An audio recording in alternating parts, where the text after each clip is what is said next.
হাম জাদুঘরে চলে গিয়েছিল, যেটার ক্ষেত্রে শহীদ রাষ্ট্রপতি জিয়াউর রহমানের সরকার, হোসেন মোহাম্মদ এরশাদের সরকার, দেশনেত্রী বেগম খালেদা জিয়ার সরকার এবং বঙ্গবন্ধু কন্যা জননেত্রী শেখ হাসিনার সরকার নানা বিষয়ে দ্বিমত সত্ত্বেও তারা এটা সাকসেসফুলি এই পোলিও টিকা, হামের টিকা দিয়ে ভ্যাকসিনেশন প্রোগ্রামে বাংলাদেশ ভারত পাকিস্তানে চেয়ে গিয়েছিল।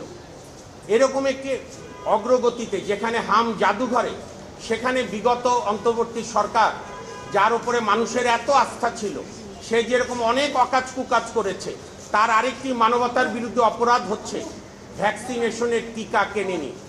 ভ্যাকসিনেশনের টিকা বরং তারা রাষ্ট্রীয় খাত থেকে ব্যক্তি খাতে দিয়েছিল। আপনি দেখবেন আমেরিকা, যেটা ইউনুস সাহেবের প্রিয় দেশ, সে আমেরিকার বিখ্যাত হেলথ পত্রিকা সায়েন্স, সেখানে আছে ইউনিসেফের কান্ট্রি ডিরেক্টর বলেছিল, for God sake don't do it.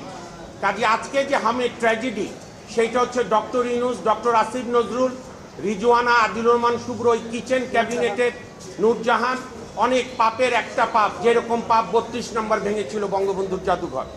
আমরা আমাদের ব্যারিস্টার এম আশরাফ, আপনারা সবাই চেনেন, সংগ্রামী বিদ্রোহী। আমি প্রায় বলি, আমি ক্ষুদিরামকে দেখিনি, আমি আশরাফকে দেখেছি। তো আশরাফ পিটিশনার হয়ে মামলা করেছে হাইকোর্ট ডিভিশনের মাননীয় বিচারপতি রাজিকাল জলিল মহোদয় এবং মাননীয় বিচারপতি দেবাশিস রয় চৌধুরীর বেঞ্চে। এইমাত্র হিয়ারিং হলো। রাষ্ট্রের সর্বোচ্চ কর্মকর্তা অ্যাটর্নি জেনারেল জনাব রুহুল কুদ্দুস কাজল সাহেবও ছিল। আমাদের সেই প্রেয়ারে ওনারা অ্যালাউ করেছেন যে কেন একটি ইনকোয়ারি কমিশন গঠন হবে না।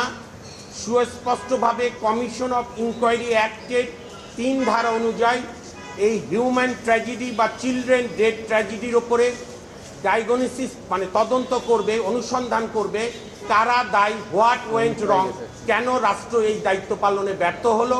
এবং আমরা আশা করি আগামী কোরবানিদের পরে কোর্ট খুললে আমরা এই রুলটা চূড়ান্ত শুনানি নেব।